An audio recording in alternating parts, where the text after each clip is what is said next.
As I sit here, one hopes you are reading this note. You have probably noticed my absence from the village hall these past days. That is because I've joined the 4th Division, and I will no doubt be sitting on board a boat headed toward Ypres by the time you read this. I trust your brother kept his word and handed it to you after the carol service. I cannot begin to explain the very notion or my emotional position of your decision to leave me for that man whom you have chosen to be your husband. As I sit here, amongst nearly 300 men, on our way to certain death, I am sure, he sits in his office, wasting away the hours with his office clerk. You cannot begin to imagine the hurt I feel inside, the resentment and sheer heartache I am suffering at your hands.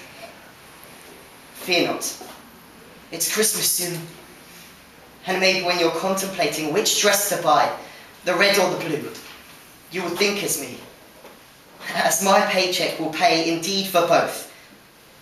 I hope you are happy with your choice you have made.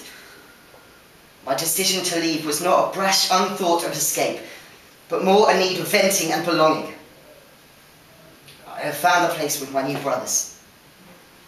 How I will miss the farm work and your sweet, sweet face.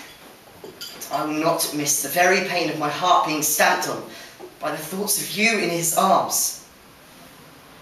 Next time you're with him, ask him, why are you not on the front line? I'm sure I can guess his reply.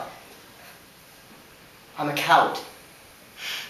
You're in fact in love with a coward. Sleep well, as I will see you soon.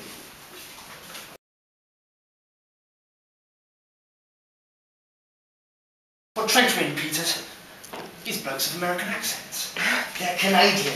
What difference does it make? Last I heard, they are pushing on the woods to get the Fritz out. Oh, we've been walking around this same area all night. I wish it was morning. I can't stand this mud anymore. It's bad enough walking around in the dark at home, treading on a snail. Not over here. More likely to tread on some poor lad's arm. Or a bit of him anyway. Do you really have to remind us of that? You think all of us wants to be constantly reminded of the fact?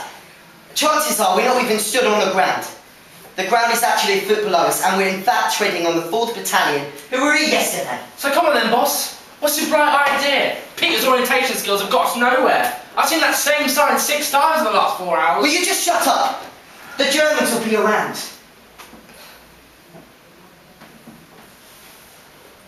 I took my bayonet and I stuck him. I felt the pressure of his stomach as it burst down the rifle. I looked at him and saw the whites of his eyes.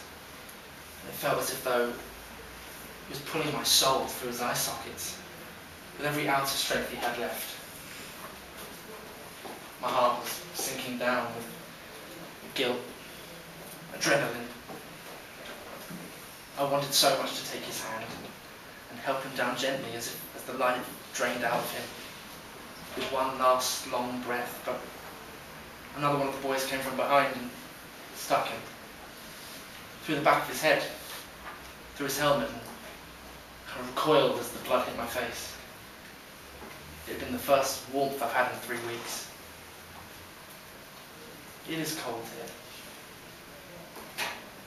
If you can hear me, das tut mir sehr leid.